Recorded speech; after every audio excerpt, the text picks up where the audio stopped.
À GoFM, voici le Doc Mayou. Ouais, dernière de la semaine, c'est le 19 septembre aujourd'hui. Pierre Mayou, bonjour.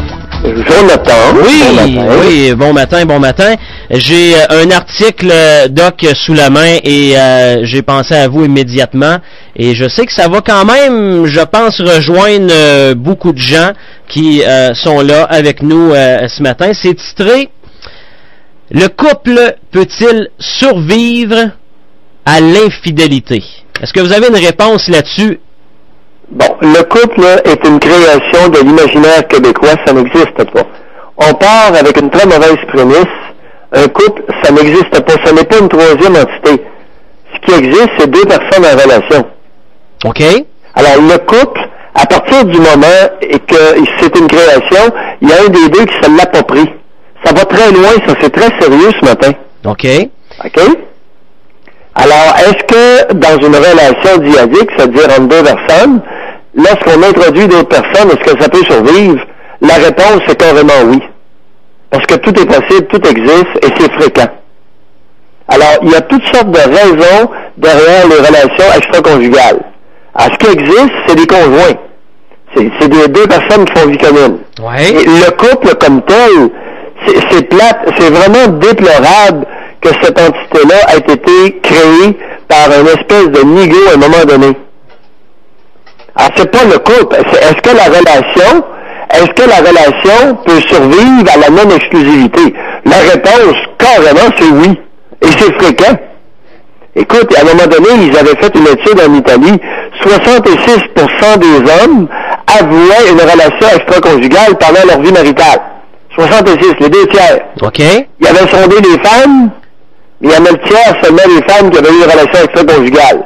Donc, les hommes italiens étaient un bon pourcentage d'entre eux étaient allés s'accoupler avec une chèvre ou une brebis. Attends un peu, répétez ça s'il vous plaît. Ils font une étude. Oui. Il y a à peu près 8 ans en Italie. OK.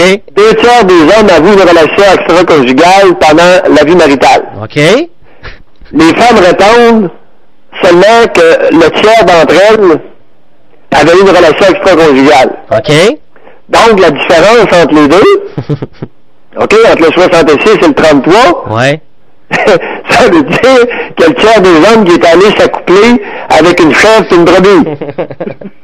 Oh non. Écoute, ce genre d'étude-là est toujours pathétique parce que les hommes se vantent la plupart du temps d'avoir eu une relation extraconjugale pendant leur vie maritale, alors que les femmes, c'est mal vu, le cash ne s'en vante pas. OK, mais un homme qui se vante d'avoir eu une relation extraconjugale, c'est fréquent, et est-ce que c'est correct? Ou il devrait peut-être se fermer la boîte, garder ça pour lui? Ben là, par exemple, là, tu as introduit une belle nuance. OK.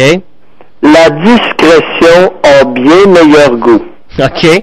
Ah, ça, c'est respectueux. Parce que, qu'est-ce qui se passe dans l'aveu ouvert, dans l'aveu vanteur de la relation extraconjugale de la part d'un homme? Souvent, ça va être utilisé contre la conjointe pour l'humilier. Par les autres femmes, surtout. Okay. Autour d'elle, ils vont dire « t'as été cocu! » Tu comprends? Ils vont l'humilier. Les femmes, écoute, la méchanceté n'a pas de sexe. J'ai bien dit que la méchanceté n'a pas de sexe. Au niveau de la méchanceté interpersonnelle, les femmes équivalent les hommes n'importe quand.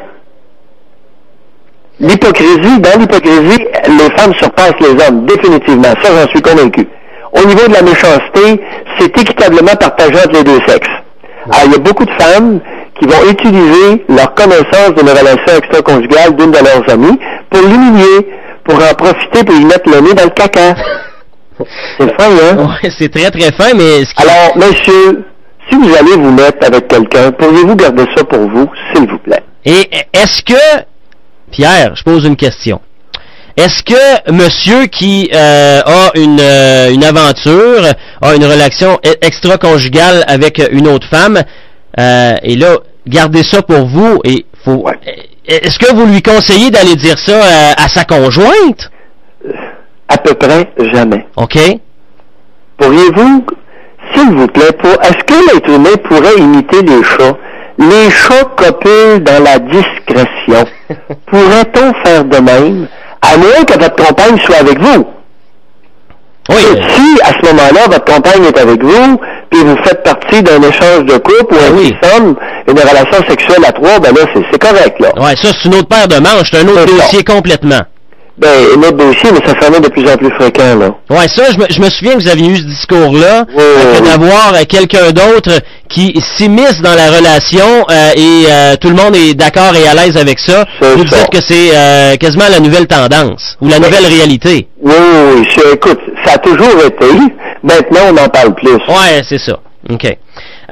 Moi, je veux faire un lien parce que, veut pas, oui, on passe du temps en famille, en relation avec notre conjoint, notre conjointe, mais au bureau, Doc, au travail, les parties de Noël, les parties d'été, tournois de golf, name it, il y en a beaucoup dans les entreprises, et quand l'alcool se met de la partie, des fois, c'est pas chic. Ça peut. Effectivement, l'alcool a un effet désinhibant.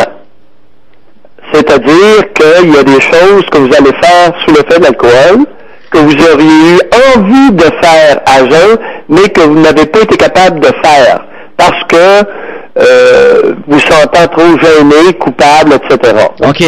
Alors, il y a beaucoup de femmes qui vont être très hésitantes à se mettre à poil, à jeun, mais avec 2 verres de vin, au troisième, sont prêts à se crisser à poil devant à peu près n'importe qui. On est ailleurs. C'est beaucoup plus fréquent qu'on ne le croit. Ah oui? Ben oui, parce que là, ils ont peur de se voir la touffe, puis ils ont peur de se voir les seins, puis c'est à 3-4 vergetures sur le ventre, puis ça, c'est anti-niaiserie. Mais quand elles ont pris 2-3 verres de vin, haute tabarnouche, là, on oublie ça. Envie. Ouais. Oui. Et la lubrification est plus abondante. Oh, OK, intéressant. Oui, et par lubrification, évidemment, je réfère à l'excitation sexuelle féminine. Alors, il y a beaucoup de femmes au Québec. Écoute, le Québec en matière de sexualité féminine, pathétique. Pathétique, c'est même pas drôle. Trouvez-moi une femme épanouie sexuellement au Québec et je vous la monte sur un piédestal. Écoute, c'est même pas drôle. Est-ce que c'est si pire que ça, Pierre? Oui. Oh oui, écoute, je n'exagère pas. Trouvez-moi une femme épanouie sexuellement au Québec. Trouvez-moi là. Mais qui est à l'aise avec son corps, qui éprouve l'orgasme à sa pleine capacité, qui est capable d'être multi-orgasmique si la nature l'a ainsi doté, si elle est capable et qu'elle est capable d'éjaculer si la nature l'a ainsi doté. Trouvez-moi ça. Ben, je vais me mettre là-dessus. Non, mets-toi pas trop, là. La conjointe ne sera pas contente. Non, mais j'ai dit, je vais enquêter le dossier. Ouais. De vrai. J'exagère à peine, Jonathan. Ah oui. C'est pathétique. C'est qu'on ne sait pas, au Québec, les fillettes sont très mal éduquées, à plusieurs points de vue, autant sur le plan social que sexuel. Il y a vraiment là, une remise en question, une réflexion à faire sur l'éducation des petites filles. Écoute, le comportement des hommes, des pères et des grands-pères envers les petites filles, il n'y a pas de maudit bon sens. Les pères, beaucoup de pères embrassent leurs filles sur la bouche, ce qui est extrêmement inhibant. Beaucoup de pères flirtent, courtisent, écoute, sont ouvertement amoureux de leur fillette, l'appellent ma princesse, ma chérie, mon amour. Voyons, Jonathan! Aïe, aïe, aïe. Oui, slacker la poulie. Ben oui, mais là... C'est gênant, j'ai honte de ma race. Au Québec, et tout ça, ce que je viens de dire, a un lien, une influence directe sur le futur comportement sexuel de la femme adulte avec un partenaire. Simonac! Allumez quelques-uns, baptême, faites pas n'importe quoi avec les petites filles. Vous pouvez le nommer, c'est votre fille, oui, mais slacker la poulie... Oui, mais l'inceste psychologique au Québec, c'est quasi dans toutes les maisons. Alors, c'est presque dans toutes les maisons, puis une maison sur 3, une maison sur 4, le bonhomme et le grand-père pognent le cul de la petite. Jésus, slacapouli! Doc, décidément, vous êtes en feu cette semaine? Non, c'est toi qui m'allumes. J'adore cette quotation, on va terminer là-dessus. Bon week-end, on se parle lundi. Bye. Vivre là-dedans.